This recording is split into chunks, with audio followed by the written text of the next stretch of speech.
Howdy, welcome back to the ESPN Sports Center. Along with Dan Patrick, I'm Charlie Steiner.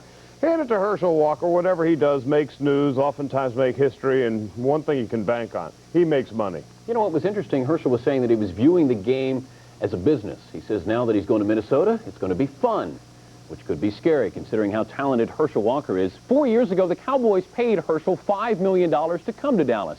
On Thursday, they paid him over $1 million to leave. Walker was traded to the Vikings for 5 players and as many as 7 draft choices. But before agreeing to the deal, Walker had to be coerced a bit to the tune of at least $1 million to leave town. The Cowboys are going nowhere this season, while the Vikings feel the future is now. It had better be, because they gave away the future today. The Cowboys said goodbye to Herschel Walker and hello to the future. Although the 1988 All-Pro is not a one-man team, it nearly took a team to acquire him. The fundamentals behind the trade were draft picks for the future to build for the Dallas Cowboys, but at the same time, at the very same time, have players involved that could contribute immediately in 1989 for the Dallas Cowboys. Here are the 5 players headed to Dallas, along with as many as 7 draft picks. All but Darren Nelson are member of the defense, but no one in the group was a starter for Minnesota in 1989. Solomon is coming back from knee surgery, while the rookie Stewart is still on the injured reserve list. Howard was the team's 11th leading tackler. The 30-year-old Darren Nelson has gained over 4,000 yards in his 8-year career, but keep in mind his best year was 4 seasons ago. As for Isaac Holt, he proved last week against Detroit he is capable of the big play, but he was relegated to a backup role as long as All-Pro Carl Lee was in the lineup. As for the conditional draft picks, they are reportedly based on how the 5 former Vikings will perform for Dallas. The Cowboys are guaranteed 1 #1 pick to be used sometime up until 1993. The conditional selections could turn out to be 2 other first-round picks, 3 number 2s, and 1 third-round pick to be used over the next 3 years. As for the Lone Star State's Lone Star, Walker turned down the deal originally, with the possibility of running through something resembling an offensive line for a change, and a team with Super Bowl potential. Walker finally gave in and gave his stamp of approval. What I want to do is I want to come here and play and see can I help this club out. You know, I don't know whether I'm the answer or not, but one thing I know is I'm going to go out and I'm going to try my hardest to, to help this club out to my best ability. Walker is the 2nd Heisman Trophy winner to be traded by the Cowboys in less than a year. But tonight, Dallas fans were a little more vocal over losing Walker than they were Tony Dorsett. I think this trade is crazy. Crazy, okay. You can put me down for negative for sure. All right, because? And it's because Dallas, it's just indicative of what's happened to Dallas ever since February. I really don't care what the situation is or was, 0-5 or 1-5 or 5-0. Anytime you get distractions like this, it definitely hurts your ball club. Certainly impacts the offense in a big way, and particularly the passing game now. Definitely. You like that? I would have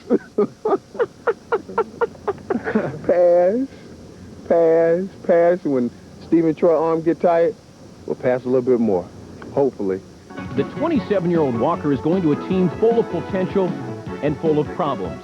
Racial allegations and contract squabbles have divided this team in 1989. On Thursday, at least 2 players welcomed Herschel Walker, not necessarily with open arms, but with open wallets. Now they got him taken care of. Maybe they can take care of, AC Joy and myself. We'll just have to wait and see.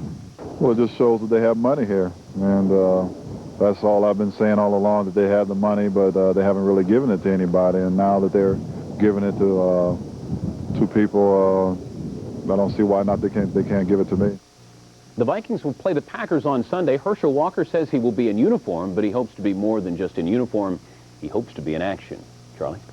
Herschel Walker first came to the public spotlight 10 years ago when, as a senior at Johnson County High School in Georgia, he rushed for 3,167 yards and 45 touchdowns. He was named, quite obviously, the Parade Magazine High School Running Back of the Year that year. His college career at Georgia, while comparatively brief, was legendary. His signing with the USFL's New Jersey Generals was historic, and so was his trade to the Vikings today. In the NFL, of course, there aren't nearly as many trades as there are in baseball and basketball and hockey, but when there are trades, there are some really big trades. The Eric Dickerson trade is the one that immediately comes to mind. The Rams sent Dickerson to the Colts nearly 2 years ago as part of a three-way deal that sent Cornelius Bennett to the Bills. The Rams ended up with 3 first-round and 3 second-round draft picks, plus Greg Bell, who's now their leading rusher. The Rams were also involved in another blockbuster trade back in 1959 when they picked up Hall of Fame running back Ollie Matson from the Chicago Cardinals in exchange for a total of 8 players plus a second-round draft choice. Matson played only 4 years with the Rams, scored but 9 touchdowns. Matson's presence in Los Angeles did not guarantee success. Far from it. In fact, from 1959 through 1962, the Rams' record was 11 wins, 39 losses, and 2 ties. But the biggest trade for one player until today took place back in 1952 when again the Rams picked up the draft rights to linebacker and place kicker Les Richter from the old Dallas Texans in exchange for 11 players. Richter played with the Rams from 54 through 62. Even with Richter and Matson, who cost the Rams a total of 20 players for just those two, the Rams are a losing team for a long time. But the Vikings think Herschel Walker could be the difference between just another season and a trip to the Super Bowl this year. Walker may have been the greatest running back in college football history. He left Georgia following his junior season, and he took with him more than 5,000 career rushing yards, 10 NCAA records, and the Heisman Trophy. Walker did the unthinkable. He bolted college football early and sought his fame and fortune with the short-lived USFL and the New Jersey Generals. But in his 3 seasons in New Jersey, he would gain more than 7,000 yards of total offense. And in 1985, he would rush for 2,411 yards.